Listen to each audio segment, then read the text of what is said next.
বিদায়ের মুহূর্তগুলো আসলে অনেক কষ্টের হয়, তাই না? কোনো একদিন আমাদেরকে এভাবে বিদায় হয়ে চলে যেতে হবে, ভাবতেই খুব কষ্ট লাগে। হ্যালো এভরিওয়ান, আসসালামু আলাইকুম। কেমন আছেন সবাই? তো আজকে আপনাদের সাথে শেয়ার করবো আমাদের হোস্টেলে একটা অনুষ্ঠানের ব্লগ। আর সেই অনুষ্ঠানটা হচ্ছে আমাদের হোস্টেলের বড় আপু যারা সেকেন্ড ইয়ারে পড়ে এবং অনার্স ফোর্থ ইয়ারে পড়ে, তাদের উদ্দেশ্যে আজকের এই আয়োজন। তো এখানে হচ্ছে আমাদের হোস্টেলের বাইরে একটা স্টেজ সাজানো হয়েছে, যেটার মধ্যে আমরা সবাই মিলে ছবি টবি তুলবো। আর এখানে হচ্ছে হল রুমের মধ্যে অনেক সুন্দর করে সাজানো হয়েছে, তাদের জন্য অনেক সুন্দর করে একটু বড় একটা ব্যানার তৈরি করা হয়েছে। আর স্যারদের জন্য চেয়ার টেবিল সব কিছুই গোছানো পরিপাটিভাবে করা হয়েছে। এটা ডাইনিং রুম। আজকের এই অনুষ্ঠানের জন্য আমাদের ডাইনিং রুমের স্ক্রিনগুলো পরিবর্তন করা হয়েছে।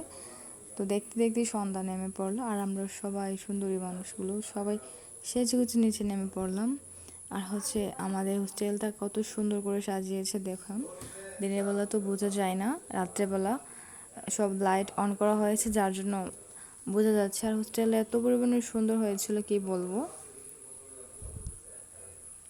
সব গাছগুলোর মধ্যেও এই বাতিগুলো লাগানো হয়েছিল, পুরো হোস্টেলই সাজানো হয়েছিল। আসলে আমরা যে তাদেরকে এত সুন্দর করে সব কিছু সাজিয়ে গুজিয়ে তাদেরকে বিদায় দিচ্ছি, যারা চলে যাচ্ছে তারা বুঝতে পারছে তাদের মনের বেদনাগুলো। তাদের সাথে সাথে আমাদের অনেক কষ্ট হচ্ছে, কিন্তু এটা হচ্ছে সাময়িকের জন্য বিদায়।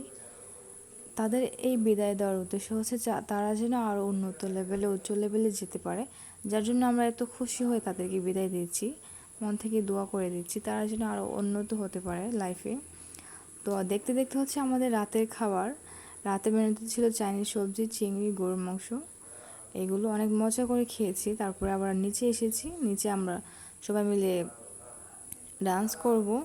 এই ডান্সগুলো ভিডিও করা অ্যালাউ না, যার জন্য আমি ভিডিও করি নাই, মোবাইল নিয়ে যাও অ্যালাউ না। এখানে হচ্ছে আমাদের হোস্টেলের আপুরা, আমাদের রুমমেট আপুরা একটু ছবি টবি তুলতেছে।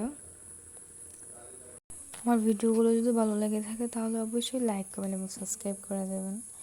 তো সবাই ভালো থাকবেন, সুস্থ থাকবেন। আল্লাহ হাফিজ, টাটা, বাই বাই।